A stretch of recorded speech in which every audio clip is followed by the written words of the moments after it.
there's a lot of statues in Europe that you haven't bought yet.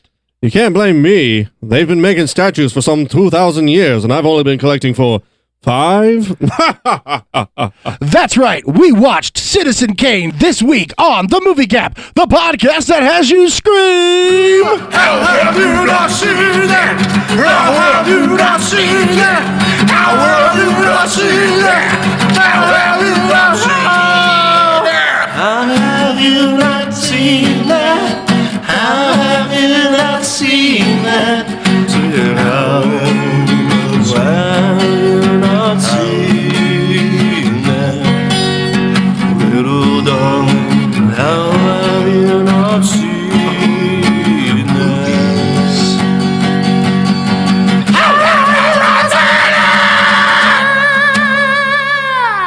Welcome, ladies and gentlemen, to another episode of The Movie Gap. I am your host, Chase Austin, and as always, the eccentric millionaire who can just never find love, Bryce Perkins. Rosebud.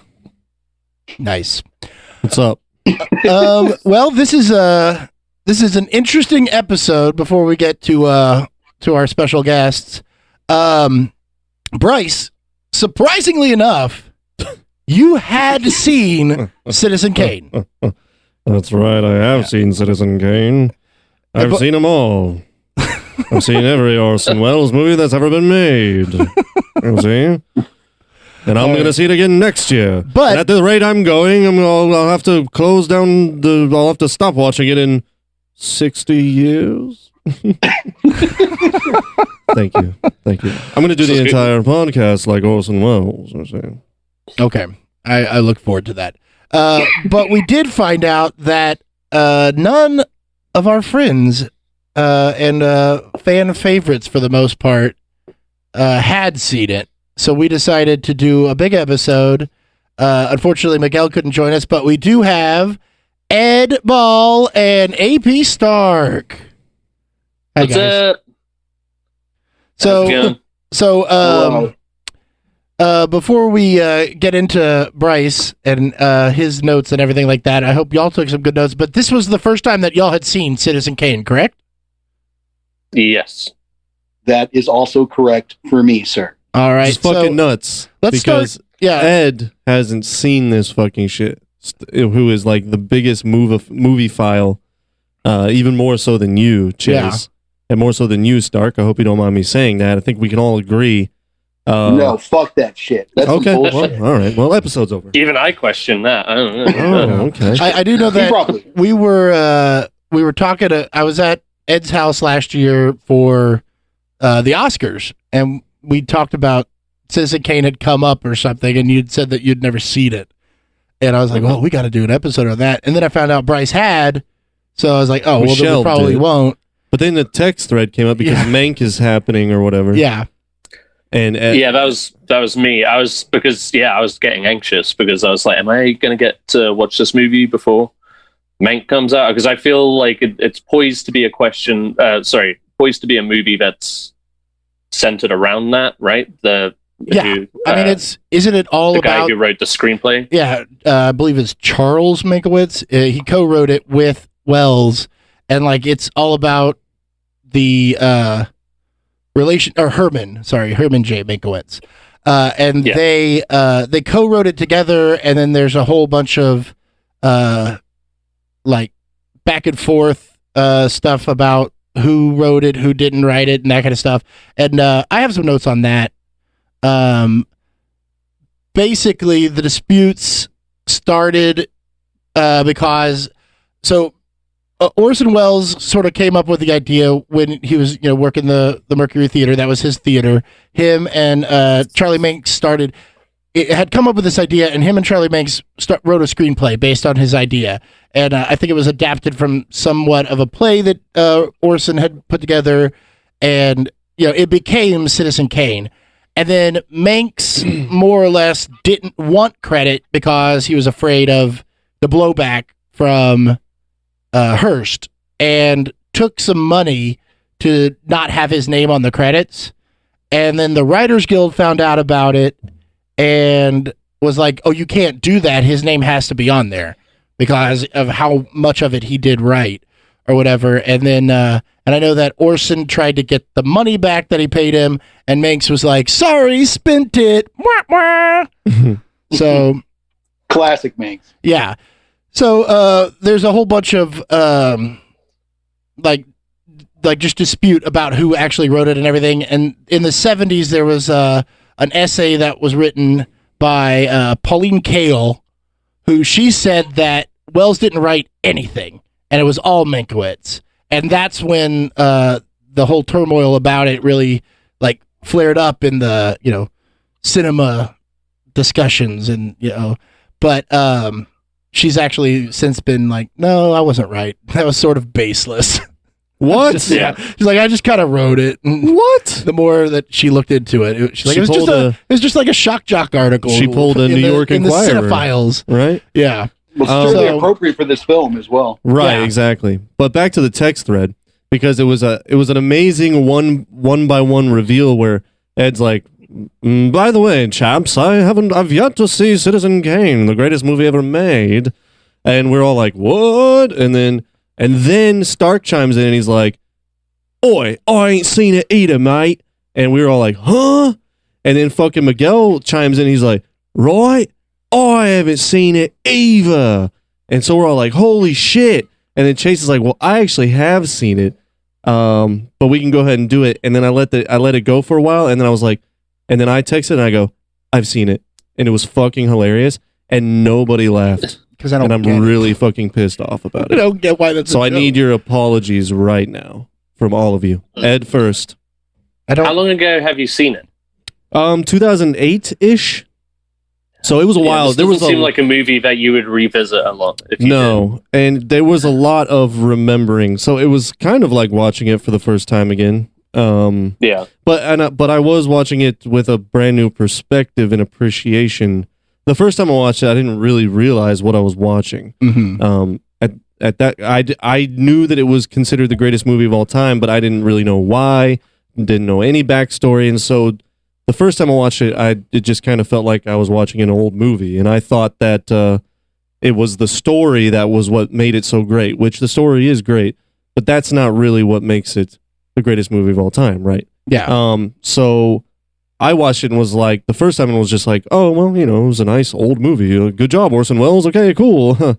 War of the Worlds, and then like moved on with my fucking life. And then when it came back up through this podcast and discussions with Chase and his your knowledge of shots and the history of how shots evolved and all this, you had mentioned all of this to me, and so I got to see with a fresh perspective. And let me tell you, folks, mind blown emoji, dude. So. Yeah, but anyway. And then Miguel fucking texts us this fucking morning and goes, I forgot I'm going to Brenham, so I can't be on the episode. Jesus, dude, it was going to be fucking epic. That also happened. So some BTS for you listeners out there. So we miss you, Miguel, but, thanks a lot, dude. Also, your dog bit Chase, and he's still very mad about it. He talks to me about it every fucking day. Every day, not even the day I come to do the podcast. He texts me at least once. Remember when Miguel's dog bit me? And I was like, Chase, I wasn't even there. He was like, it sucked. And I was like, I know. He's like, I'm glad that dog is dead. That's what he says. Oh, wow. So, wait, the dog is dead? Yes. He said he put her down or something, he had to put her down earlier this year. which is very sad. Yeah. But Chase Yeah, this got laughed. really dark. Chase laughed. I remember we were hanging out when Miguel did his post, his like in memoriam post, and he just starts maniacally laughing. I'm like, what's so funny, dude? And he shows me that post. It's fucking ridiculous. The post where Miguel's like, I miss you, my dear sweet dog. It's not true. It all happened. It's true if I say it's true. All right. So let's get into this. This movie came out in 1941, obviously the year that we ended up getting into World War II with Pearl Harbor and everything. But other than that... you mean you Americans, yeah. Yeah. Yeah. No, the world, Ed. The world, okay? So a couple of other things that happened that year. they quit working on Mount Rushmore after 15 or 14 years. Like it was finally completed? Well, it's still not completed. They just quit. Oh, I They did not know they that. just decided that's good. Oh, cool. It was supposed to be like full bodies. Oh, really? I didn't know that. Joe DiMaggio, he began his 56 game hitting streak That year? that year. What year was it again? Say it again? 41. 41. That's when this was released? Yeah. Yeah. Captain America Comics #1 issued the very first. Wow. Yeah, it was the first time that was there. It was a Captain America and Bucky comic. Wonder Woman comics began being published that year, and Walt Disney released Dumbo. Oh. Okay. So just some. DiMaggio's streak still not broken, by the way. So those are just some things that happened in 41. Now, so this movie came out, and it and Casablanca are pretty much some of the things that people look at to what really changed cinema in a lot of ways.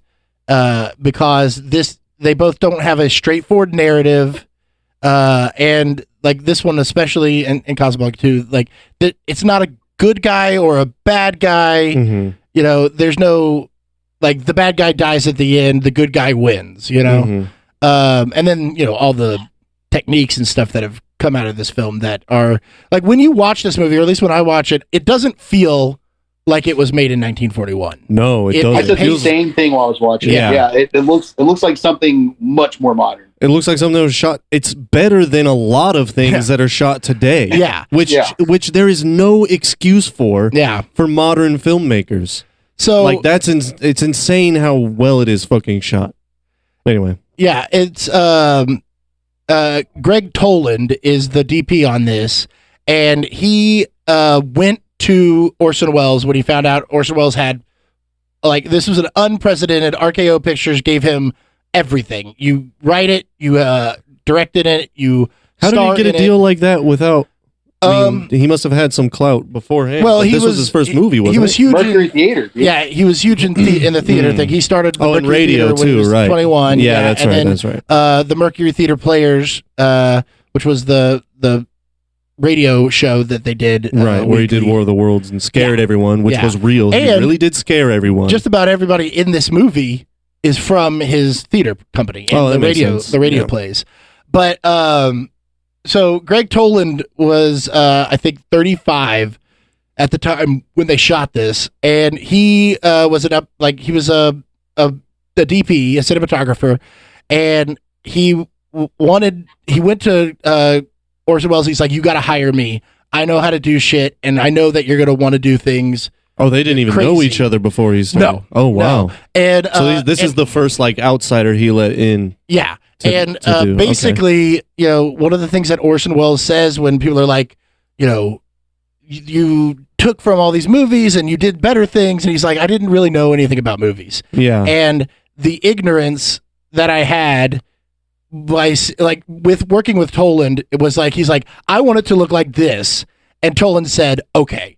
Right. And made it look like that. Made it, Where other yeah. people would be like, that's not what movies look like. right. That's not how you do it. Right. You know, because at the Some time, negative Nancy's. yeah, you know, at the time you didn't shoot where you would see above, like you wouldn't see ceilings because that's where the lights are. Yeah. You know, so they had to build sets with canvas roofs so that they could put the mics in the roof and then light everything Wow. from below. I mean, they dug holes Wow. in the ground of the studio to get the cameras down low enough to shoot that important, you know, hero angle so that, you know, the Orson Welles, Kane would be like real tall versus other characters Right, and right, stuff like right. that. Wow. So all of those little techniques where a normal DP might have been like, that's not what we do. Yeah. Let Toland alone, was like, okay, I'll let do it. alone, let alone being like they would totally just be like, no, I'm not gonna fucking dig holes in the Yeah. ground just to get a shot. Let's just shoot the fucking movie. Yeah. They fucking did everything they needed to do. They literally like changed the physical fucking atmosphere they were in just to get the shots, and now they are,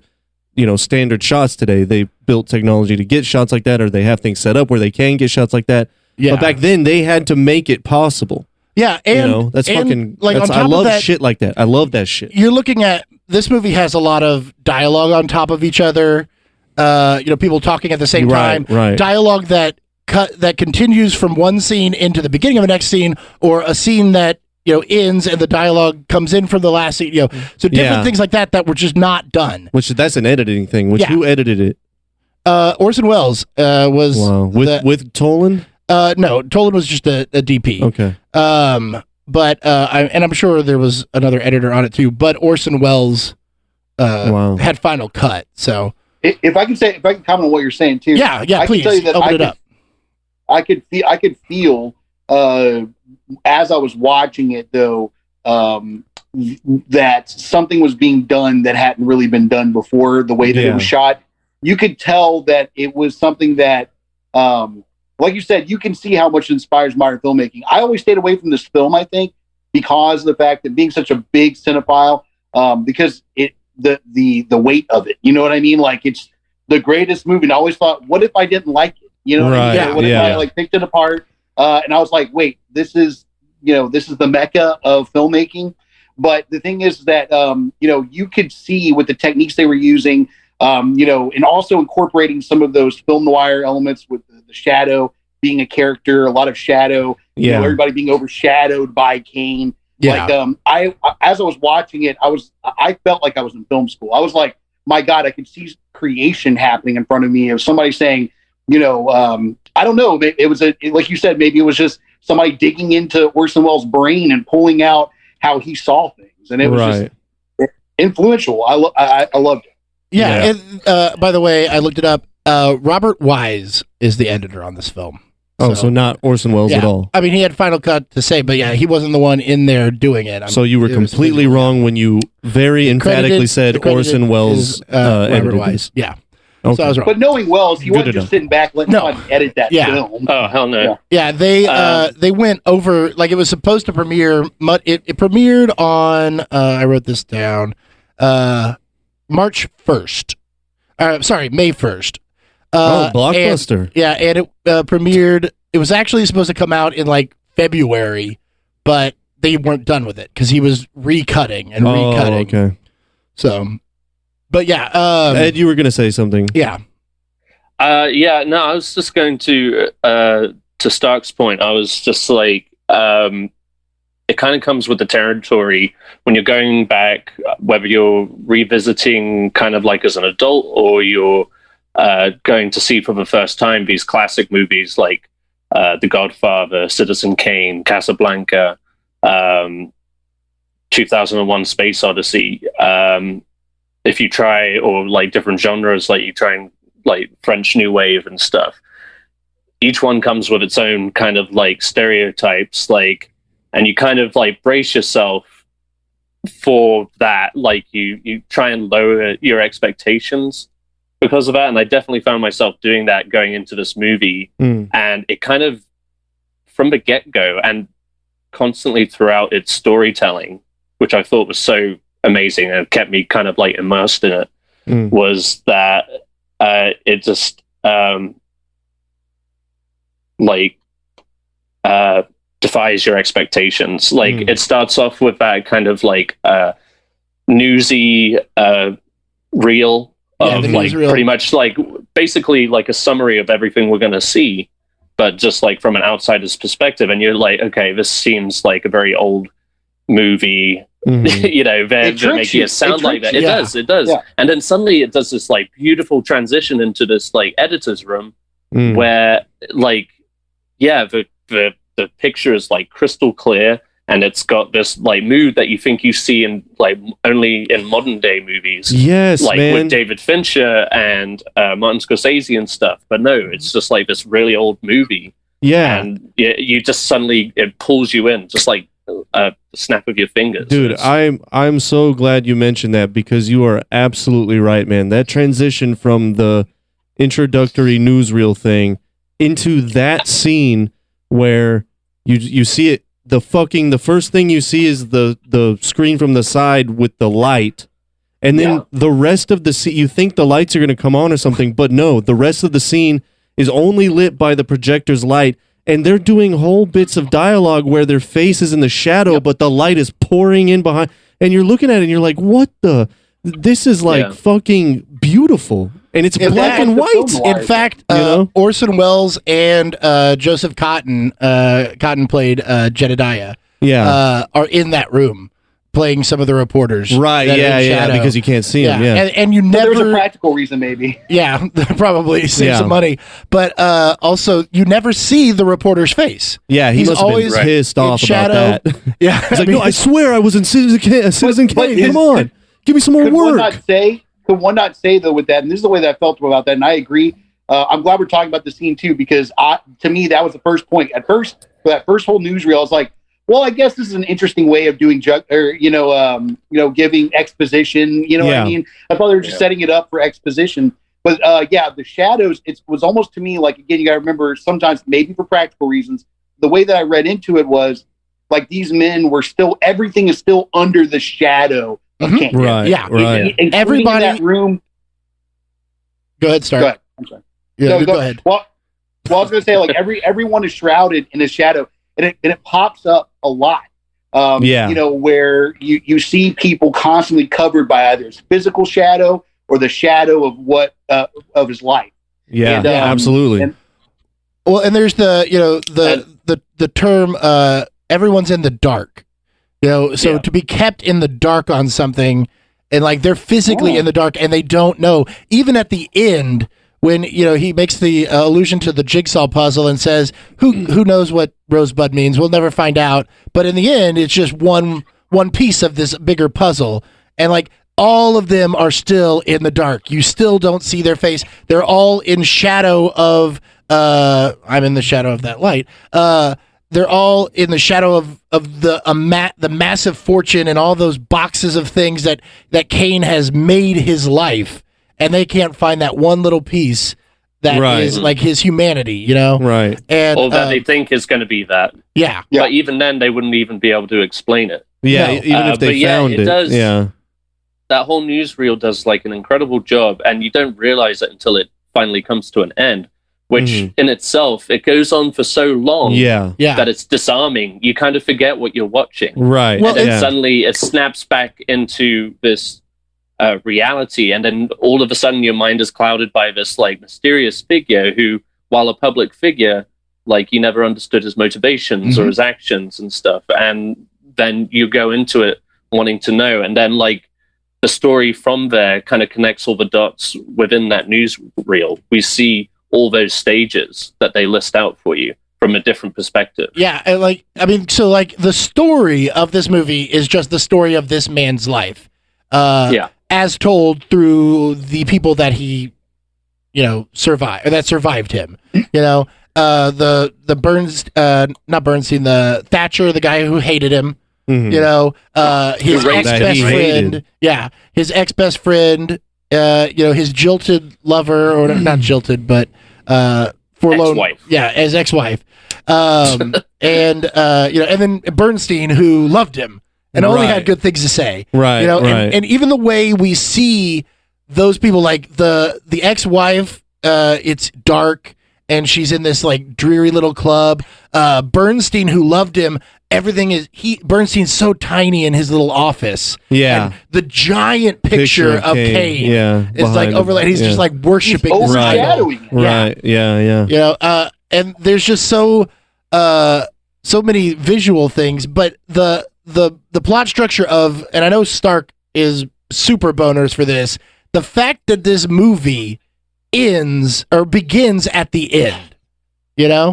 Mm. like the Yeah. end of the maybe- man's life is the beginning of this movie. Mm, That right. and then like the whole movie is, how did he get here? Yeah. And Can I say something real quick? yeah, about, absolutely. I know we're kind of jumping ahead, but with the Rosebud things we were talking about. We're deep in it. You can jump around. One thing though, real quick. Yeah, let me go ahead and pull a Citizen Kane and jump to the end real quick. There you go. But to me, I think the biggest thing that I got from that, which I thought was mind blowing, is that all of these people are shrouded in this mystery of Rosebud. But whenever it comes down to it, the importance that people are taking from this big shadowing figure is still in itself only something that's of significance to himself. Yeah. Like Yeah, it would right. mean absolutely nothing to anybody. They could have picked up that sled and looked at Rosebud and were like, "Oh, maybe this is Rosebud." but it still doesn't matter because it's all Citizen Kane, or I say Citizen Kane, but Kane only loves himself. Like it's that, like they always said, nobody loves him more than him himself. And it's the ultimate narcissism, I guess, is whenever it comes down to it. They're looking for humanity, which I think is what you said, Chase, and to Ed's point. But the thing is that it's still not humanity because it's still kind of like his humanity, but it's to no one else has any significance. Yeah, I mean, at that point, it was the last shred of humanity he had. Like, the way I looked at it was that was like the very first time we meet him as a child was quite possibly the last time he was truly happy. Yeah, with that sled. And like he never understood exactly why he was sent off. Really, you know, like, at least not as a child. And so it would make sense that he just in his old age, where like what you were saying, he hasn't been happy since that time, but he's almost forgotten it. But he just has this vestige of it. And that vestige is Rosebud. And he's like, Rosebud, Rosebud. Well, and something that's interesting is, so the sled was Rosebud, him as a child. Yeah. A Rosebud is, a little flower budding, growing. And then when we cut, there's those, I love those shots where Thatcher's talking and he's like, it's Christmas, and then all of a sudden it's New Year's or whatever. But when it was Christmas, that first Christmas, he gives him a sled. And that sled, it says the Crusader. And it's got a knight in armor with the mask down. So like the very opposite visual of a rosebud, this soft budding flower, is this fighter that's totally covered and guarded. Yeah, and that's what he becomes the rest of his life. Yeah, which that reminds me of whenever Bernstein or not Bernstein. What's his friend's name? His best friend, Jedediah. And by the way, did you know his name is actually Bernstein? Did you know that?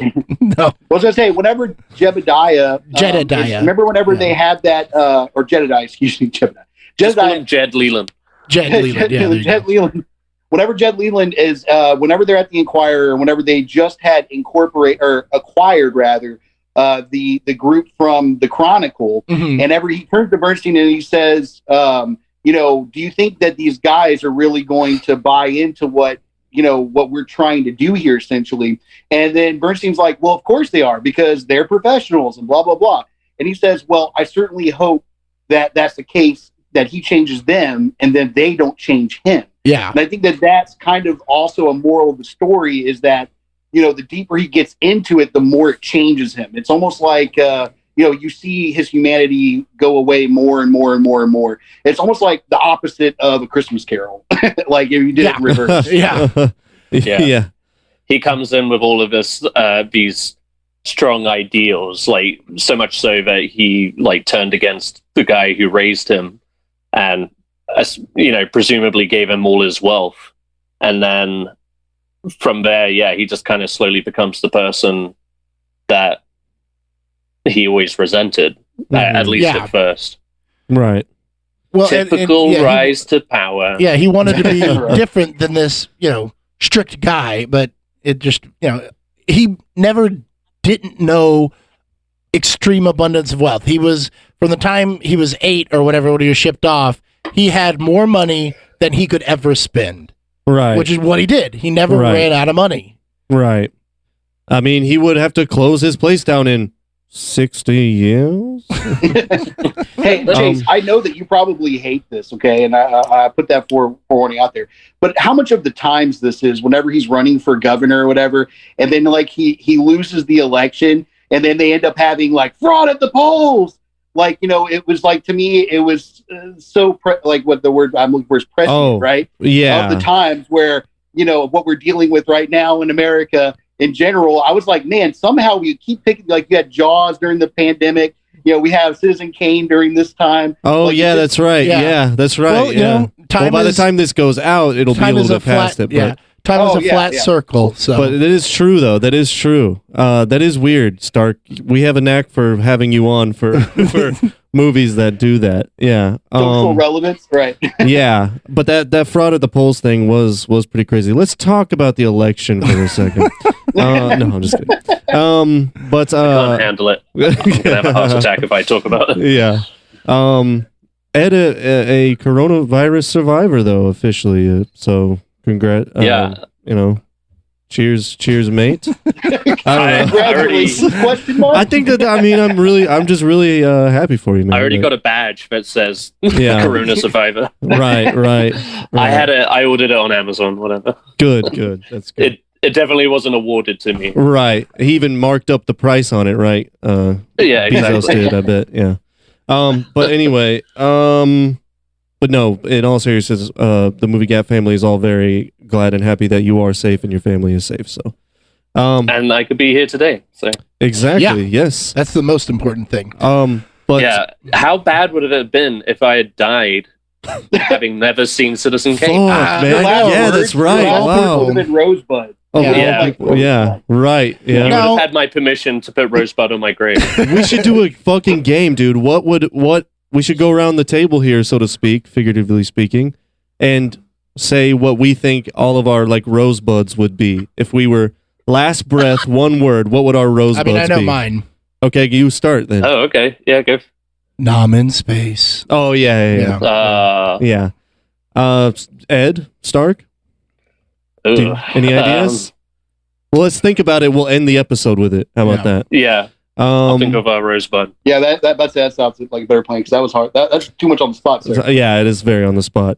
I think mine would be Joseph R. Biden. No, just kidding. But anyway, sorry, Chase. No. But no, I mean, just because you hate talking politics. Yeah. That's fair. But anyway, it was a joke. I had to do it. I have to fuck with you. You know that. I know you do. But anyway, dude, let me get a word in, okay? I forgot what I was gonna say.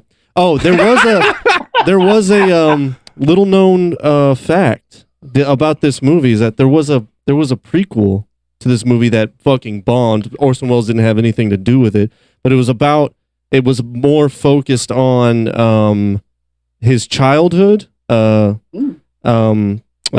Charlie's childhood, called Raising Kane. Did you know that? Yeah. There is a movie called Raising Kane, right? And Yeah, but is that really a prequel though? No, I was I can't- doing okay, wordplay well, on that's a- Raising Cane's food, fried chicken chain. Spelt different. That's a C, not a K. Whatever. Well, actually, there was another one where it was he. Another Kane. prequel? Well, no, this was more of like it's a sequel, but it's about like one part of his life instead of the whole thing that was left out of Citizen Kane, and it was all about, and this also bombed really bad, but it was all about how Charles Foster Kane had at one point went through a food fetish. He liked to use food in his lovemaking, and the thing he loved the most to use was, oddly enough, raisins. It was called Raisin Kane. So, yeah, Just going way too far to make the same joke that didn't work the first time. I thought at first time it worked pretty fucking well, dude. No. It worked Orson Welles. Is that the one where like, you know, in his cane he had like these rays of sunshine, and they called that one Rays in Kane. Raisin Kane. There was that one too. That one actually did better than Citizen Kane. Did you know that?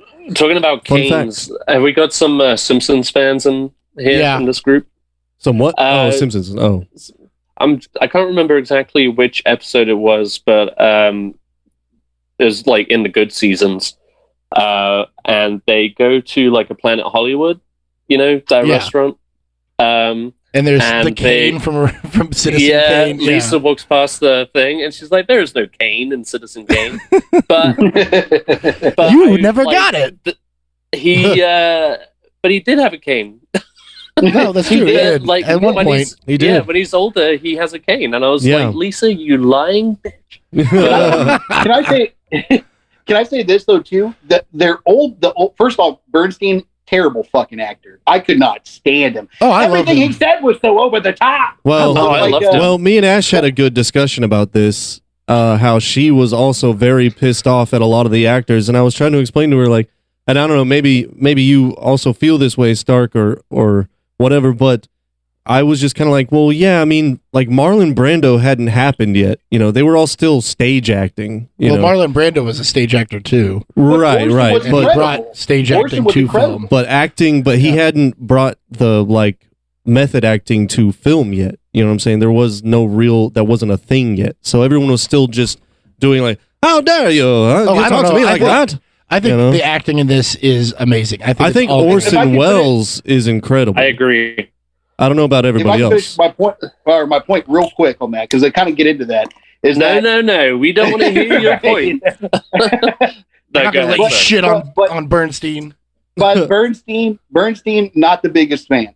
But I was going to say the rest of the cast, not only really fucking great actors, especially Orson Welles, but they do really good at acting young, And middle-aged, old. Yeah. old, Yeah. and you don't like, nowadays whenever you see somebody play an old woman or an old man or old woman, you get Winona Ryder and fucking Edward Scissorhands. Oh, Yeah. gather round. Right. Now you do see it sometimes with older. You can see like certain actors act older really well, but it's not in the way that this was. Like at some points, I thought that, like for instance, like Jedediah, I thought was a completely different actor than the younger one. Oh man, yeah. he was So so convincingly good played. in Okay, the old. well, it's old funny you folks should say home. that because that's the one that fucking Ash hated. Oh, he was She was sitting there amazing just like at old cussing age. him out like he's a terrible. He He was looks the like best. he's 35 and he's Joseph acting like he's Cotton. 30. She hated him. Oh no, he was so I good. like- It's funny. I've actually seen him in 3 movies so far this year because I've been like pushing myself to watch older movies. I've watched a lot of Alfred Hitchcock, Mhm. Oh, and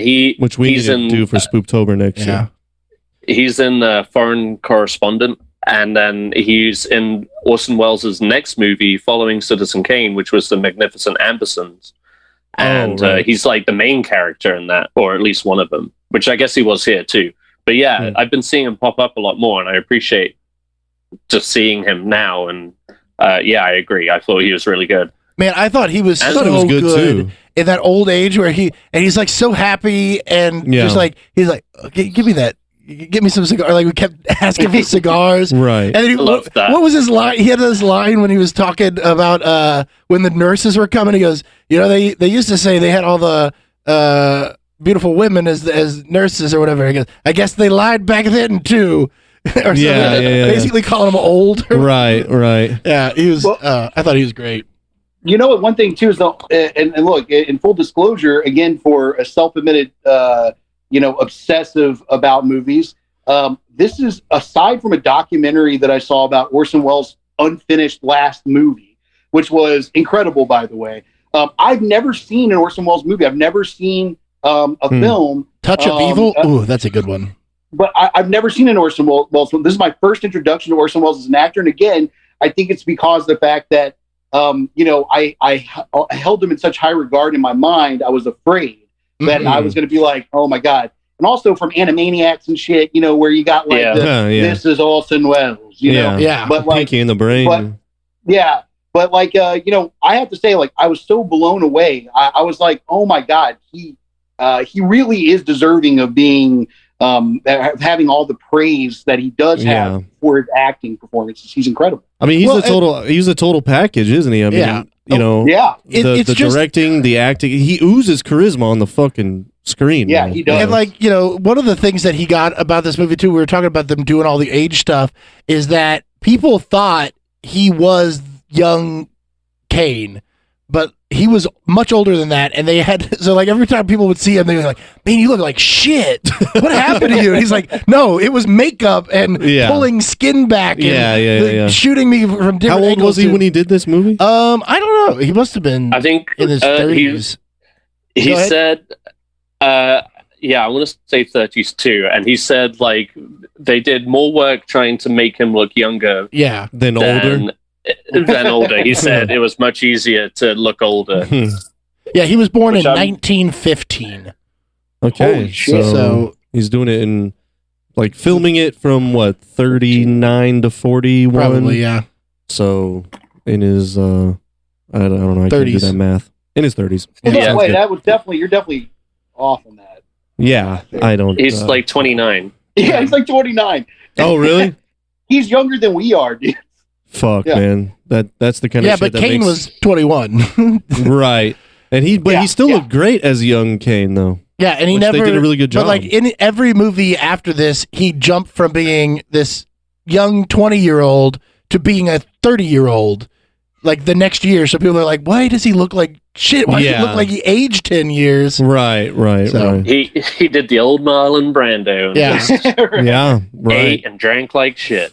And I Well- can tell you too from that documentary that I'm telling you guys. Well, I can't remember the name of it, but it's about Orson Welles' last film that was unfinished. Mhm. So But something like, in the wind, right? Yeah, something like that. It's incredible though. It's Oh, fantastic. the other side of the wind. But one That's thing it. that I always realized is that could you imagine you being someone like Orson Welles that, as we were talking about the weight of the different things they were doing technique wise, one of the most influential films gets named the best film ever made, still to this day, and trying to spend the rest of your career matching that. Yeah. And that is the reason why Orson Welles never fulfilled his true potential, Right. because of the fact that his first outing with film was the best he will ever Yeah. do. Like usually it's hilarious. It's a blessing and a curse, right? The idea of a hilarious. masterpiece is your first thing to show that you are a master, and then the rest of your art Yeah. can get better or whatever. But like his masterpiece is the best movie, and still, I mean, this movie is 21 years away from being 100 years old. Right. Yeah, so it's Like 79 years old, and it's still considered the best movie by a lot of people, and it's at the top of just about every list, if not number one. It's in the top he was 5 or only- so. And he was only 29 when he made it. Yeah. So the thing is that that's supposed to be where you're like, you got the rest of your life to really make your art. And he was crushed by that. The rest of his life, he was crushed by the success. Well, and he hated this movie to an extent of like he did not think it was that good because he was so close to it. Rewatching it and stuff, he's like, "Oh my, I wasn't supposed to wear my watch that day." like Really? there's like he just I saw- nitpicked the shit out of it. Have you seen? I watched. Other than Toland, all of Toland's work, he was always supportive. I watched. I just so happened to watch a interview he did in like the 70s on the Dick Cavett show. You were watching a lot of Dick Cavett. Much older. Well, there's some pretty good shit on the Dick. It's a weird show, man. That's really candid. A lot of these celebrities are real candid. But anyway, it was Orson Welles on Dick Cavett, and he was claiming, I don't know how old he was, maybe in his 80s or something, but he looked like he was in his 80s. I'll put it that way. It could have been 53. I don't know. But he was claiming that he never watched Citizen Kane ever. Maybe he didn't. I mean, or he never all the way watched the through. final cut, and he was like extremely like flippant about it too. Like Dick Cavett was like, "Really, you really never watched it?" And he was like, "Well, I made it. Yeah, I didn't need why it. would I watch it? I made it. I put it out there, and that was I like, moved That on. was exactly, and Yeah. like, but I think it might, if I could play armchair psychologist, going on what Stark was saying, maybe he didn't watch it because of that same weight and that same fear of like, I don't know, man. But he said that at the premiere, he sat down for 10 minutes and then snuck out and went home. It was like, I don't want to see how people react to it. I just want it to be out there, and if they love it, they love it. If they hate it, they hate it. So I thought that was really interesting. But it didn't do so well financially, right? At first, Well, it took like a long time before I actually got that sort of traction. Yeah, and like I was reading like at the Oscars, like every time it got announced for something, it was got booed. Yeah, It's like, because well, that's Can you imagine because people of the. When was the last time somebody booed at a fucking Oscar? Well, that was because of the political aspects of it. And Chase, do you want to give the backstory there about? it was not political. It was I mean, you know what I mean, Yeah. like not political, but so this was supposedly somewhat based off of William Randolph Hearst, the newspaper magnate. Yeah. Magnate, and when Hearst heard about the movie before even seeing it, knew it was going to, people were going to watch it and make the assumptions. So he tried to, first of all, prevent it from ever coming out. And then when it did, it was all about smashing or trashing it in all of his papers. And then eventually it was, don't say anything about it at all, because now people are trashing it so hard, people want to go see it. Yeah. So and then he had control over a lot of theaters and a lot of newspapers and all these different things to basically boycott it. He was getting caned by the real life Charles Foster Kane. You know what I mean? Like the way that Kane was like, yeah, don't worry, they're gonna like you because I say they're gonna like you with his wife. That's what William Hearst was doing to his movie, but in the bad way. He was trying to influence people to hate the movie and not go see it. Yeah. So not only was this his first movie and it was the greatest of all time and is considered the greatest, but it also had to go up against that upon its release, which is even more crazy to think about how it even got past any of that, Yeah, and in fact, there was a at the Fairmont Hotel on the night in San Francisco that Citizen Kane opened, Orson Welles ended up in an elevator with William Randolph Hearst. Oh, yeah, I think I've heard this story. And Kane, and they kissed. I mean, not Kane. Wells, they did a thumb war. Wells, introduced himself and asked him if he would like to come to the opening, and Hearst just didn't respond. And so as he was getting off the elevator, Wells said, Charles Foster Kane would have accepted. Oh, yeah. That's right. Oh, I think he told that story on that Dick Cavett interview I watched. Yeah. Because, and Kane would have you know that it was that was his style, just as he finished Jed Leland's bad review of Susan's thing. He would have gone and, said something about the movie, even if it was bad or good, Right. To make a point. Yeah. Right. And to get back to the movie, that whole thing about making, pushing the career that she had, the singer thing, was him trying to save himself. He only married that woman because he was trying to be right. Yeah. It was love that he, cheated on his wife for. She was this great singer, because all the newspaper articles that you see, they all kept saying he left her for a singer, and it's in quotations. Yeah. And stuff like that. So he made her a singer, even though she was bad. Right. Yeah. Right. And in fact, the last person. What?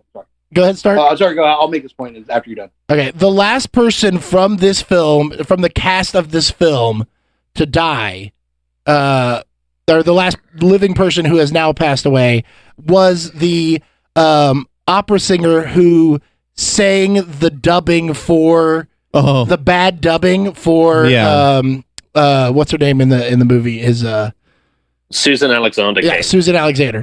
And she passed away in 2016.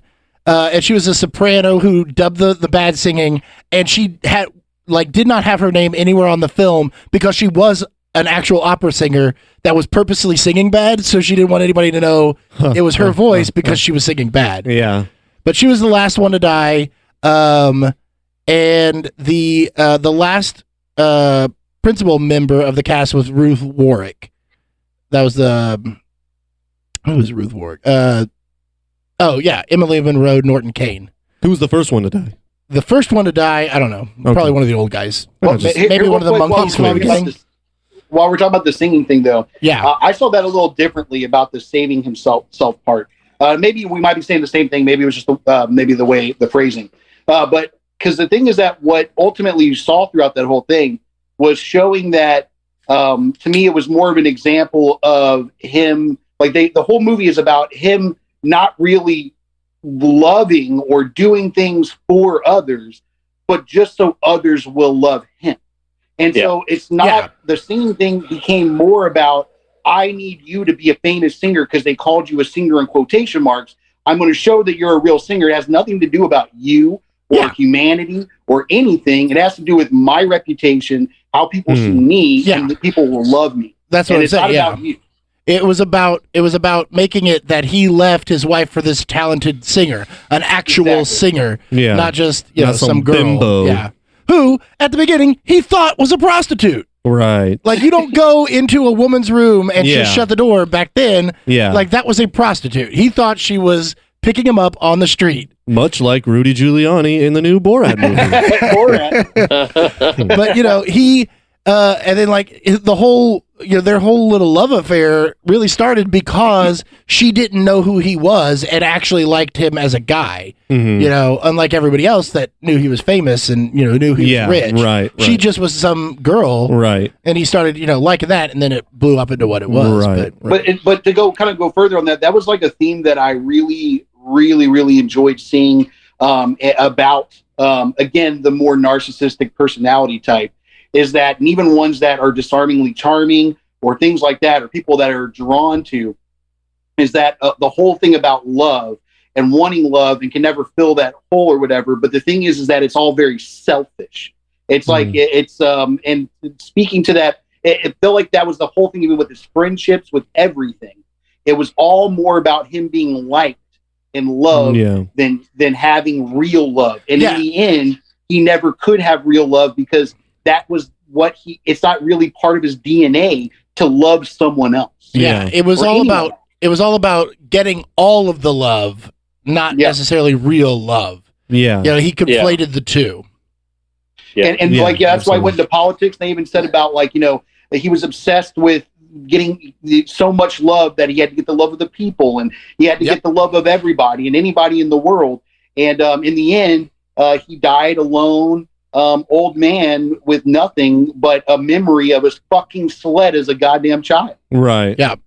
Which he, that scene when he tears apart that bedroom, was so good. And I love, it ends with just that shot of him coming up, and he stops only when he sees the snow globe. Yeah. And it reminds him of home. The sled. And that's even the what do you call him?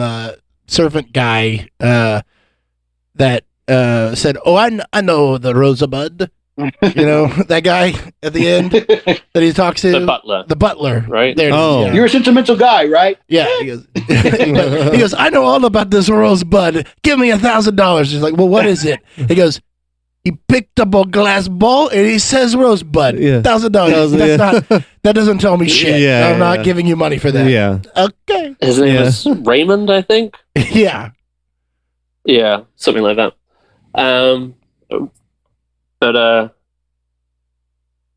Didn't they do that scene in one take or something? The tearing apart the bedroom. Yeah. And he ripped up his arm, which you don't see, but he cut his arm open. They had to, because I was like sitting there wondering, I was like, oh my God, he's going to literally break every single thing in that room. And at one point I was like, he's like, oh yeah, he's ripping the shelves off. The book.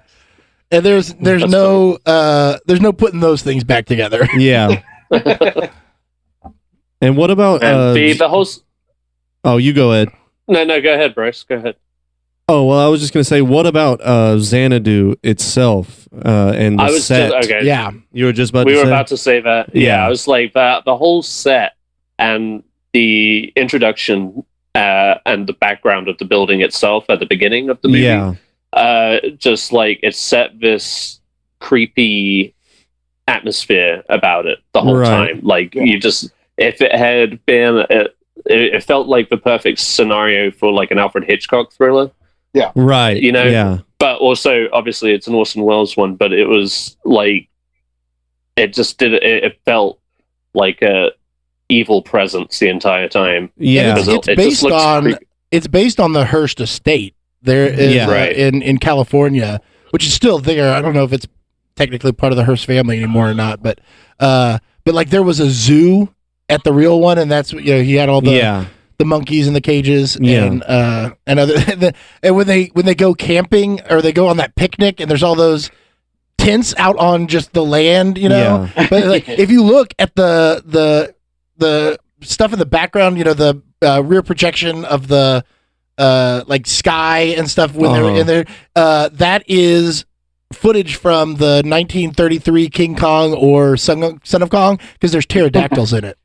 Oh, The that's birds, awesome. the birds are actually Birds were pterodactyls. super edited. That's great. But Which speaking of which, going to that scene real quick, y'all, do you remember whenever like Orson I say Orson Welles, Kane was in there with his wife in the tent and they were fighting? yeah, Then he straight he crosses that line and slaps her scene. And Yeah. in the background, there is someone screaming for their life out the back. And I'm like, are they going to address this? They never No, they never do. Like, what the fuck's going on out there? For whatever reason, the music stops and then it's just a woman screaming like she's being murdered. Yeah. Yeah. I don't have anything to add to that, but I was gonna say, I was gonna comment on the set pieces of Xanadu when they're in Xanadu and shit, and how well they did at making it feel massive, absolutely just massive, the echoing and the way everything looked, it looked like there was no expense spared. You know what I'm saying? Like it looked fucking impeccable, especially for back then, and it was almost like a character in and of itself. Well, I love it was. That's actually a great point.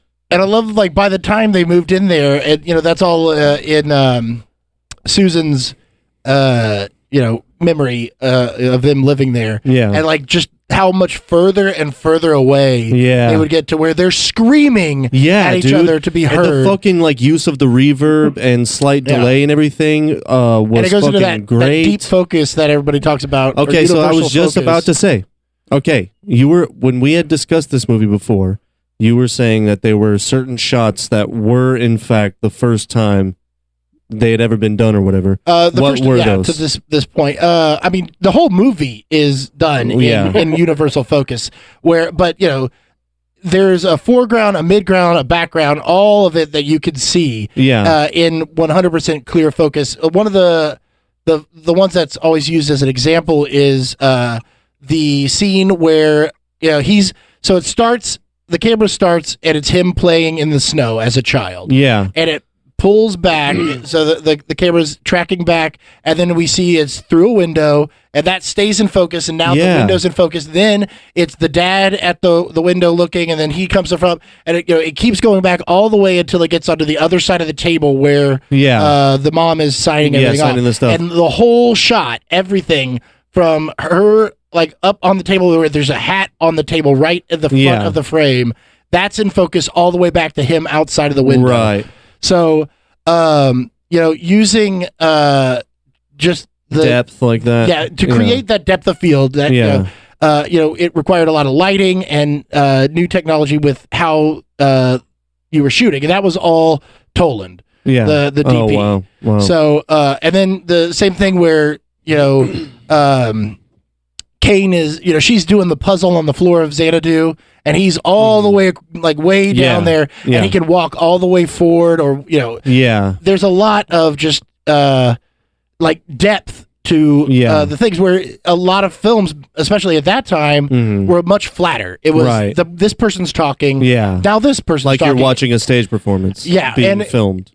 And even then, it's there in focus, everything behind him's not. We're just focusing on that, where these were, composition was a huge part of it. And just the whole the overall look of everything, you needed to see all the little things that were going on.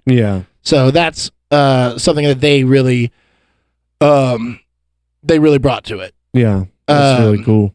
Is that the most famous as far as for I don't know, people that are in the know about shooting movies and stuff, or I guess film school or whatever? Is that the scene that they teach about Citizen Kane? I mean, that's a big one.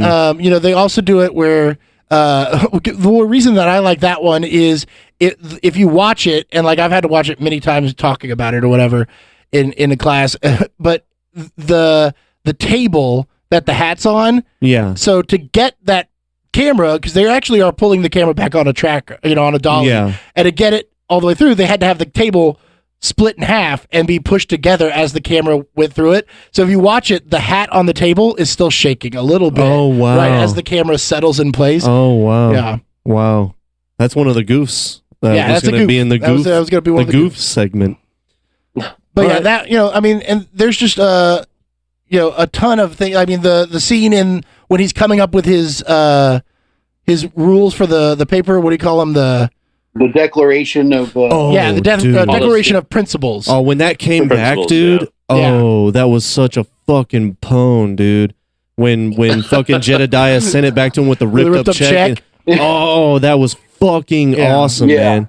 That was such a fucking cool way to bring that back. And man, that was really good. That's really great storytelling aspect of the movie. Yeah, I mean, there's that's also one of the things that this is most known for is not just the actual camera technique kind of stuff, but plot structure of the film. Right. And I mean, this was all told in flashback, and it was told in multiple. You thought Quentin flashbacks. Tarantino was fucking smart? Well, he got it all from Orson Welles, baby. Yeah, the use of montage as a direct narrative. I mean, the whole the first wife learning about her was all just him at the breakfast table, him and her at the breakfast table. Yeah. Where every time it turned, years passed, and they got further and further apart. Right. Like the end of 2001: A Space Odyssey or some shit. Yeah. Yeah.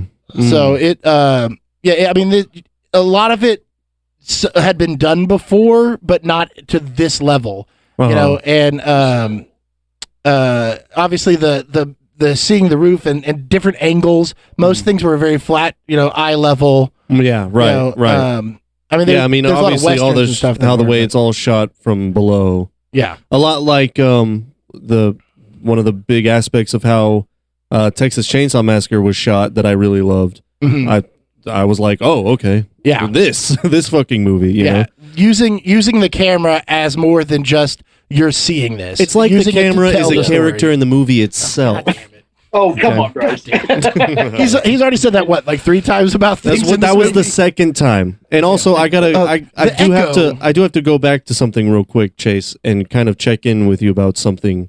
Do you not think that Marlon Brando revolutionized screen acting? Oh no, I think so. Oh, okay. Him and you looked at me like I was crazy when I said that. No. Okay. Him and Elia Kazan working together specifically, right. With Streetcar and everything, which was 40. It was about the same time, like 42, 45? to 43, yeah, something like that. Yeah. No, yeah, 100%. Brando revolutionized it, but he did came come from stage. Yeah, I know. With what's her name? Not Mitzi Shore. That's a Comedy Store. What's her name? That lady, the fucking that's also Pauly Shore's mom. Yeah. The fucking that fucking legendary New York theater acting teacher where method acting came or Uta Hagen. Yeah. Udo Hagen is one. Yeah. No, wait, was she the one that Brando learned under? I don't know. Maybe it was her. Anyway, I thought you would pull the name. Fucking Miss Smith taught us about her and shit. Yeah, Uta Hagen. About to say Miss It was Wilson. Uta Hagen? Wilson was obsessed with Miss fucking Wilson was Uta Miss Hagen. obsessed Wilson. with Yes. Uta Hagen. Yes. Yeah. Was it Uta Hagen? Yeah. I thought it was someone else that he I think it learned was. under. Well, then there's the method, but that wasn't her. No. Maybe it was Uta Hagen. Yeah. Okay. Sweet. So you guys got any other specific notes? Ed, we haven't heard from you for a minute. You doing all right there, buddy? Nah. Yeah, I've just been. I mean, you guys have seen it more than I have, and honestly, the first thing I wanted to do, this morning, was watch it again. Yeah, wow. It's just one of those movies that, I knew a handful of things going into it, just because obviously you're going to hear about it. It has such iconography throughout the whole movie, but it was still surprising. So I want to go back and pick up on all the details that, with an Orson Welles movie, are going to reveal themselves the more you watch it. So I'm definitely looking forward to watching it again. And did you know? Did you know? Like I did, what Rosebud was? I did, yeah. Yeah, me too. It kind of sucked, but at the same time, it did. But I still wasn't the found reveal still ending awesome? Very, it was still very tragic. Right. You really, it really came full circle. Even though it was, and all the references I can think of have been out of comedy or parody. Right. So I know I was really afraid when it was going to happen. It was going to suck, or just be underwhelming, but the way that they shot it was incredible. And especially because and the black smoke coming up. Yeah, and it doesn't matter. Like, it really... Yeah. It really doesn't matter. Right. That's the least important thing about the whole fucking movie, even though that's what the movie's about. It's the least important part of the movie. I remember in the first Sims game, they had cheat codes and stuff, and the cheat code to get $1,000, and you could do it as many times as you want, or 1,000 simoleons, was Rosebud. Cool. Yeah. That's awesome. And then I remember there was my first, so like that, and then Animaniacs. They did they did a whole parody episode of Citizen Kane with Montana Max, and he was screaming Acme out of the top of his mansion, and it was Buster Bunny or whatever was the reporter interviewing all these people trying to figure out what Acme is. Yeah. And like everybody's using Acme stuff. It's everybody uses Acme. Everything they interact with is Acme. Right. And sir, that's not Animaniacs. That's Tiny Toon Adventures, motherfucker. That's right. Yeah, I'm sorry. Oh, Tiny was Toons. it? Yeah, it's Tiny Toons. Oh, okay. Yeah. Yeah, not Animaniacs. Both Warner. But Animaniacs did have an Orson Welles appear, right? Well, yeah. I mean, as a cartoon. I mean. Yeah, but this was Montana Max, the character, the cartoon character. Yeah, that was a major part of Tiny Toons. You're right, Stark. But and then at the end, they couldn't figure out what Acme meant, even though it's everywhere. And then they went and interviewed Montana Max or whatever, and he goes, "No, I was screaming acne because his face had broken out with acne." Oh boy! So that's where I got my sense of humor. Clearly. So you know. What are you doing? Oh, whoops, wrong one. I always gagged. There it is. We couldn't hear it. But Yeah. Thank you, chaps. Yes, keep it up. Anyway, what were we going on there? I don't know. Do y'all got anything else? I think we should kind of go with a rating, right? Yeah, we can go around. I'm down. Say your final thoughts on it. I mean, because this movie, we've talked about it a lot, obviously, but there's books written about scenes in this movie, so it can go on forever. Yeah, absolutely. But so let's go around the horn. Let's start with you, Bryce, since you had seen it before, but the text that you sent me last night. Oh yeah. Why don't you just give us your rating, but give us a little bit of how it made you feel and exactly what you were talking about last night. Okay, so it blew my mind. It was definitely, I appreciated it much more watching it this time around. By the end of it, I really just fucking. I not only could I like see the cultural impact it had on movies and how movies were made, and that it was absolutely groundbreaking, and I was extremely appreciative of that. But I also just really loved the movie itself as a movie, and Orson Welles as Charles Foster Kane was dynamite. Okay. And so the whole package just really kind of blew my mind. I was just like, how did I not catch this the first time around? But again, I didn't have the same knowledge I do now, thanks to Chase and this podcast. And so, long story short, out of 10,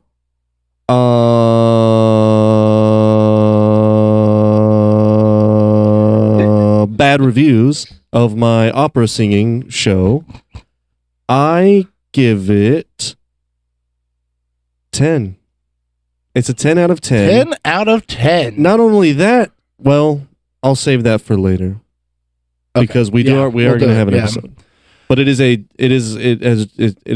absolutely in the pantheon of my perfect 10s. Yeah, that we've done. Before we go to y'all's rating, I mean I agree. I've seen this many times. I saw it the first time when I was probably like 13 or 14, and I was like, "Oh, good," and then I saw it again in college. Actually, I was in a class with your wife. Mm-hmm. Your esposa. Mm-hmm. Mi esposa. And that was like the first time that I started like really appreciate it, because that was the second time that I saw it, and then I watched it like again last year, and then again last night, and I've seen it sometimes in between. But it is, it's weird. It's at the top of the list for a reason. It is a fucking fabulous movie. Yes, it was groundbreaking. Yes, it influenced movies to come, but because it is what it is. It wouldn't mean shit if it was a piece of shit. Yeah, story or whatever. There's some movies that are, oh yeah, that's great for the time. Right. This one is not that. It still is awesome. I watched City Lights, the Charlie Chaplin, one of his best ones. It was I think the first one he did with synchronized sound. And it's talkie.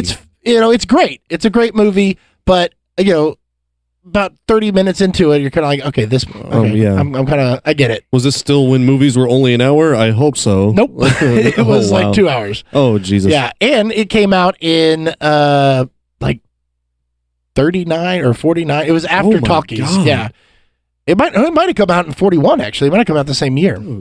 Yeah, so it was... Is that the one where he does the speech? No, that's actual Hitler speech. That's the Great Dictator or the Little Dictator. Oh, right. And that one actually is a talkie. This is not a talkie; it's just synchronized sound. Oh, so it's still a silent film. I wish we had that drop for when you said Little Dictator. Oh, got a little dick. It's pathetic. Oh, but so I mean, I love this movie, and I would give it a 10 out of 10 as well. So okay, all right, guys, let's start with Ed since you're already on the screen. Yeah, like I said, I instantly wanted to watch it again, and I feel like I'm only going to grow to love it a lot more. At this stage, I would probably just give it a solid 9.5. That way I can give it some room. Let's say 9.5 torn up checks. Oh, nice. And I just because I want to grow to love it more. I want to give it that room because like going into it, it's like I have it is the expectations, knowing that for many years it's been influential. It's been that considered the greatest movie of all time, and like you can either go into that thinking, okay, they're just talking technicality, they're either talking like acting, script, but all of those were great. And like I said, I feel like there's only a lot more for this movie to offer upon repeated viewings. So yeah, I enjoyed it thoroughly. I think it surprised me how much I was getting into it and enjoying it. Awesome. Yeah, I think this film's reputation hurts it. Yeah, absolutely. Because absolutely. like the fact that everybody loves it, it's a joke answer for favorite film. Right. You're a film student. It's your favorite film. Right, everybody, Yeah, Roger Ebert, AFI. Of course it is. It's very like John Malkovich. I know him. Yes. And if you really get down to it, just like our core group of friends here, people haven't seen it. Right. And that's interesting. Yeah. For being, and it's also the reason it's taken me so long to watch it. It's because even though it is like considered one of the greatest, it is not easy to find to watch. No, it's not easily accessible. It it's one of those movies that you would have expected Criterion to pick up by now, but only Netflix because it just something. came onto HBO Max. But yeah, like. Even before it came out on HBO Max, it was like you couldn't even rent it for a while. Yeah. So I think it's because HBO or Warner Brothers owns the rights to it now, or the distribution rights, because they picked up all the RKO stuff, King Kong. Well, except King Kong, I think ended up with Universal. Yeah, because of the Universal right and everything. So yeah, all that stuff got sold off at different times. But so that's a 9.5. All right, Stark, what about you? All right. Well, ladies and gentlemen, I rolled the dice. I put all my chips in, and I finally saw the damn thing. And I am so happy and so relieved to say that I discovered to be a fucking masterclass in filmmaking. I can't even describe. It's been so long since I've seen a film that really just pulled me into it and made me remember why I fell in love with movies to begin with. I fucking loved it. I don't know, again, like you said, It was the stigma around it of it being the greatest that scared me away before. And I'm so glad that we did this. Let's thank Mank and let's thank Ed for me even seeing this. Yeah. Thank you, Ed, for having me even see this. Thank you guys for being on board. Yeah, yeah, and thanks, big thanks to fucking Miguel too. For being here. That motherfucking love you, Miggy. But I would say certainly, and so my rating, of course, and I think there's absolutely no doubts out there about it. But let's say out of 10, 10 jarring, random, screeching cockatoos as a film as a scene transition. I give it a fucking 10.99999. I give it a fucking 1,000. Whoa! I will say it is the greatest. I will honestly say it is the greatest movie ever made. I will straight up say. Yeah, I mean, when you watch it, and I don't feel like a douchebag when I say, like, yeah, this is the greatest movie ever. Yeah.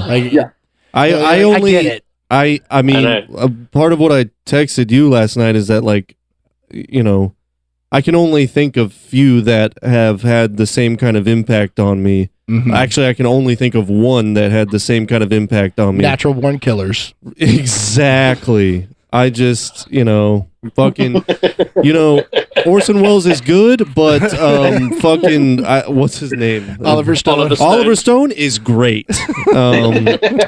He fucking wishes. Yeah, exactly. Yes, exactly. I mean, he's fine, but that movie sucks.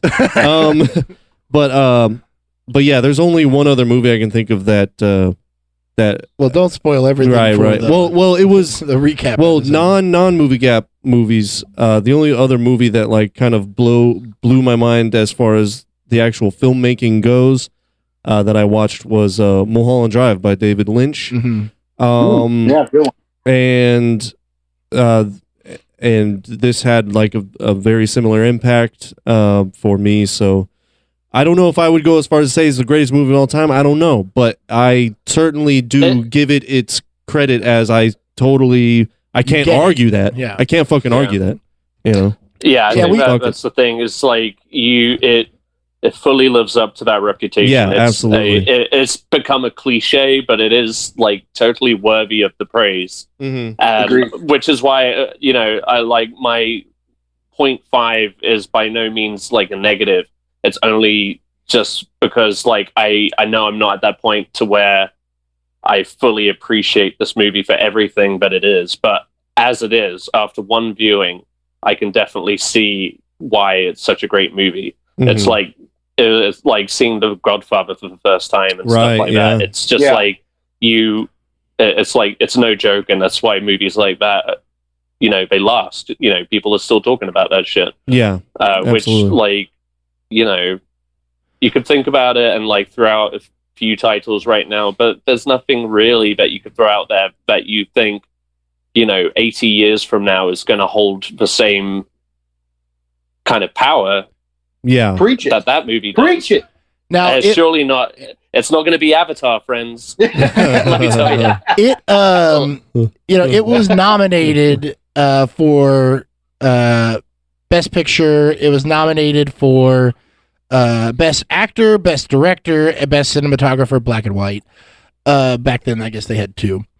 Black and white. Original screenplay, right? It won original screenplay, and it lost everything else. Wow. Wow. Yeah. Oh, and then Best Art Direction, Best Sound Recording, Best Film Editing, and Best Music. What won Best Picture over this movie? How Green Was My Valley. Yeah. How Green Was My Valley. Something that you've never seen. I never heard of that fucking movie. Yeah. It's John anymore about that film. Yeah. It's a John Ford film, and he got Best Director that year. Yeah. And that was his third. And third I think time. I haven't seen the movie, but from everything I've read, because, the conversation has always had, like, why did Citizen Kane not win? Yeah. And it's because, like, John Ford, one, was like an Academy favorite. Right. And two, the movie was like so many other movies that the Oscars have given Best Picture to. It was a comfort film. Yeah. It was accessible. Also, the Oscar ballots were flooded with extras and things like that were paid to vote it like to vote against Citizen Kane. Right, by because Hearst. of Hearst. Yeah. Yeah. And Fraud at the polls. Fraud at the polls. if you were, Fraud at the polls. I mean, in this case, it was. Yeah. It very much was. Wow. I mean, they were booing this movie. Yeah. At the Academy That's Awards. crazy, man. So, but And no one even I love- fucking knows who John It's a Ford is anymore. yeah, John Ford's super famous and an incredible director, though. Oh, really? I've literally never heard of this this is guy my ever favorite- before in my life. He's westerns. Oh, This is okay. my favorite. Everybody's talking about it.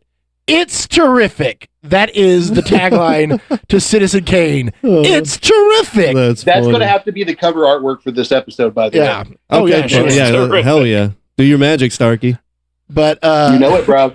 yeah. So this movie, it took it a while to find its audience and its rightful praise, but it definitely has it. So that about wraps it up. What? You better not do What a else? reboot recast on this, Chase. I mean, fucking We have die. Don't we have like so many more segments? We did the rating. Yeah, I mean, Worth it or worse shit? I think we all I think know. I'm like a screaming toddler in the other room, but I'm eventually going to have to pay attention to. But I did write up it was tough though. a reboot Like recast. recasting, yeah, that's no easy feat. But I gave it a crack. But it's up to you guys, of course. Yeah, let's do it. Go Because for I it. have an idea. I have one idea for a recast. I thought about who would do Kane and try their hand at everything possibly, yeah. but Well, without further ado, let's do the Reboot recast. And Right. Ed, you can go. Oh, I did. I played a sound. I played the reboot That- recast. Yeah, sound. Oh, yeah, I was they gonna can't say, hear, like, like, that yeah, felt yeah. really okay. But that was It's just, anticlimactic so for awkward. y'all. I thought you guys were gonna do it in unison or something. It's like, it's like we really Maybe don't I have to should do take the reboot, sound out guys. and just leave it like that for that one. Anyway. Okay, I guess like the two. It's funny that Starks doesn't like Bernstein, but I liked him enough to recast him anyway. I love that scene. But we don't have to debate that. Yeah. But I feel happy with my Jed Leland and Charles Foster Kane, and I don't want to hear anything about they're too old or whatever. No, Well, I mean they he's- play all ages. As don't long as, believe you know. me. It's coming. Yeah. And Too we've old, seen Ed. we've seen They're we've too seen old. Irishman. Right. That's all I'm We gonna do have this one. we have the technology now. Oh, Anyway, this was okay, Citizen so, Kane was also the first movie to use digital de-aging. Did you know that? I mean, it's fucking great. Right. So for Jed Leland, I put Army Hammer. Okay, I can see that. I Yeah. don't know his face. I mean, he looks right for that. Yeah, I can see that. And then my Foster Kane to my Jed Leland is Michael Shannon. I could definitely see that too. I saw Chase's face before it cut to you, Stark. Uh, I was like, wait, for who? For Charles Foster Kane? Yeah, I don't love that. Ooh, I don't know, man. I think he if- has such great range. He's and very he- good. He's very good, Yeah. but does he have the presence? He Oh, Yeah, probably like can. the charisma. Well, he probably definitely has the but- charisma, but like, just to is he? Can he be He- foreboding enough? Yeah. And Oh like, yeah. Have Oh, you he ever could seen a definitely be Michael Shannon foreboding. film? well, I'm Yeah. I'm talking about his physical presence. He's kind of impish. Yeah. No, not I at think all. Yeah. he's a tall. huge man. Yeah, What? he's Yeah. very tall. Wait, who am I thinking of? I don't know. No, that's You might be Molly thinking- Shannon. You're thinking of Molly Shannon. Molly Molly Shannon. Shannon. No, Michael Shannon is the guy that was in Good Omens with David Tennant, right? You're thinking of Martin No. Sheen? No, No. no, No, Martin Sheen. no. That's Michael Sheen. Michael That's Sheen. Oh, Oh, who the yeah, fuck Martin is Michael Sheen? Sheen? Oh, well, that explains a There's a lot. lot of- That explains a lot. Okay, There are so that's definitely Michael too many Sheen. Sheens That's out right. there. That's Yeah. Wesley Snipes from Right, from yeah. 30 Rock. Yeah. So wait, who's Michael Shannon? Hold on, I'll pull it up. Revolutionary Road. He was Fuck. the new General Zod in Man of Steel. Yeah. He was in. Oh, The Shape of yeah, Water. that guy. He was the bad- he Oh, played- that's not He bad. plays a bad guy a lot. He Actually, was in that's very. Nocturnal I like Animals. that. No, Yeah. I know who you're talking about. I like that. Yeah. It's not bad. I like I think that. it's good. I think it's great. That's casting. great. Yeah. Look at the black and white of him. Yeah, like That looks, I mean, similar He to has that Orson unique Welles. facial structure. Yeah. He's working you know, the brows. If anybody was going to remake this, it would be like a low budget art house. Look what we did, kind of thing. Maybe. Yeah. I would Totally. say, my thought of watching this whole thing was, I know who probably has thought about it his entire life and has died to do it, and all of his work was leading up to a moment like this, and it was DiCaprio wanted to do. Like, if there was going to be remade, DiCaprio was like, Chase. I want to do it. Oh. Did you put it That's down? right. I don't know. Yeah, he was my second choice. Yeah. Oh. Yeah. I can't do this. I can't do this. There you He's go. almost Right too, there. it almost reminds me too much of his fucking F. Scott Fitzgerald or Gatsby. Yeah, That's why it's all Gatsby. Well, too- it's even more so. It reminds me of Howard Hughes, Aviator. yeah, Howard You know, Hughes. Yeah, that And then I read that there was a time when they were writing this script that it was going to be about Howard Hughes. More than hers. Wow. And then Howard and at Hughes that is buried time, in Houston, by Because the way. he was, Yeah, he is. but he was like 'Cause he's of a from here. similar Right. presence as Hearst, right? yeah, Yeah, and at that but time. at that, and when it was Hearst, when it was about Hughes instead of this fictional Kane, Cotton was actually going to play the Hughes character. So they Okay. didn't flip it Nice. around. Mm. But yeah, that's what I thought was DiCaprio, and Scorsese would direct, but maybe DiCaprio would try to do his own thing and recreate Citizen Kane from the ground up. But it's one of those things that, like, there's no reason to, and there's it's not a reboot thing. Like, don't do it. No, Right. Yeah. definitely don't need a sequel or a prequel. Do you have any ideas for a reboot recast for Well, Orson Welles? They did have a sequel to this in the 80s It was called. with Olivia Newton-John. It was called Xanadu, Oh, really? and it was a musical. Xanadu. Oh boy. No relation. But yeah, that's That's the one. funny. That's the one, Ed. Stark, did you have one? He's out. Did we start? I think he went to pee or something. I had an idea that kind of goes in congruence with. Oh, you guys are frozen up. Oh, you there? Did we Well, lose we're you fine. too? No, we're good now. Okay. You were Oh, just good. dragging for a second. Oh, we lost Um, Stark altogether. We did lose Stark. Well, thank you, Stark. We'll thank see you, another Stark. time. Yeah, thanks for being on. But All right, it's time to shine. my idea was, well, now Stark is gone, but it's in congruence with when Stark is on our show. Yeah. And All it's the sort parts. of sort of along those lines, but it would be Orson Welles now. Dead? Just a reincarnated corpse? Yeah, just Of like a Orson weekend Welles? at Bernie's. It's a weekend at Kane's. You just I mean, this fucker's bones by now. a weekend at Charlie's. It's just- I mean, anyway, he's been dead that's my idea. He's been dead for like 40 years. Yeah, I know. That's my Well, idea. Maybe all the extra guess the- waste Love it that or he leave gained it, Chase. would have Love it been or leave it. protected. I think it should, but only if it's renamed Weekend at Yeah. Charlie's. Do you know the last film that Orson Welles was in? Anybody? no, I don't. Oh, Stark's there's back. Stark back! Hey. My phone died. Sorry. The last thing that Oh, Orson his Welles phone died. did was Transformers the movie in I believe 87. He That's voiced fucking Optimus depressing. Prime, right? No, he Oh. was. It's fucking. That movie is fucking great, by the way. It was cartoon, right? Yes, Yeah. and it was. He was Unicron, the giant planet transformer. Oh. But yeah, that Wow, is, that's the last thing he ever did, huh? Yeah. How many takes do you think they needed to, 86, for him to there's do his two lines? things. It looks like there's two things that they've added to it after in 86 and 87. But yeah, that was the big thing. Was he played Unicron, and that is a great movie, and I highly suggest watching it. I wonder how many takes they needed for him to do his Do it, lines. yeah.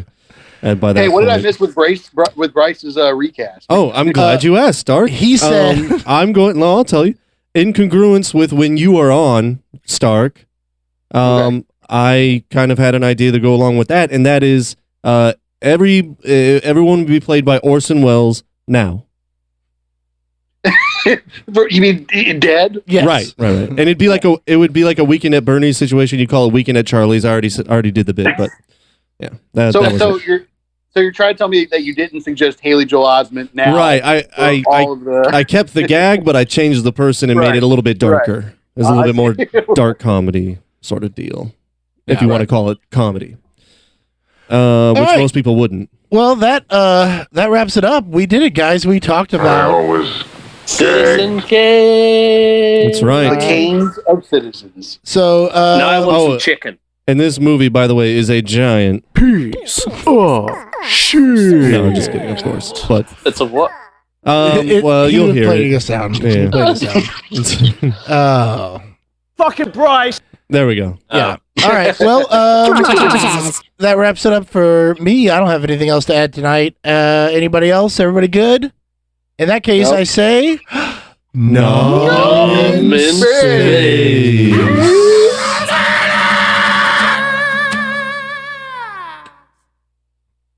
And we're clear.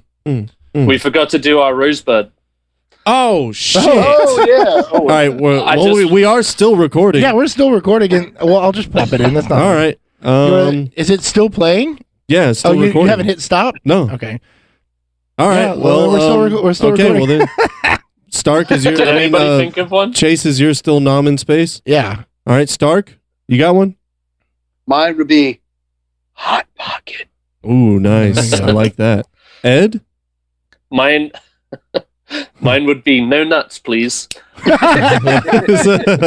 You allergic to nuts? I am allergic to nuts. That was his last words. No nuts. No That's what he gave him nuts. Oh, that's funny. Oh, that's you did funny. there. Oh, nice. And my Rosebud would be probably, let's see, from my childhood. I don't know, probably like Joe Biden. Bryce, if that's what it is, then that's very that would be sad. terrible. Yeah, Yeah, mine probably would actually be, God damn it, Bryce. yeah, Yeah. that's fair. That's fair. Just me muttering fucking Bryce Right. over and over again. And then I guess mine would be I don't know, Ace Ventura, because I watch it all the time. I don't know. There, that's it. That's Well, my good. Rosebud. That was worth it, Bryce. Thank Yeah, you. it was absolutely worth it. Listen to see if this makes it. No. I know what mine is. It's Miguel. Because he didn't join He'll us, know. that fucker. He'll and I know miss that him. if he listens to it. That's right. I can tell you right now, this will probably be cut off of the YouTube because I have control of that. Okay, fine. But it's going in the podcast. All right. All right, now let's end it. All right, guys. Nom in Nom in space. space.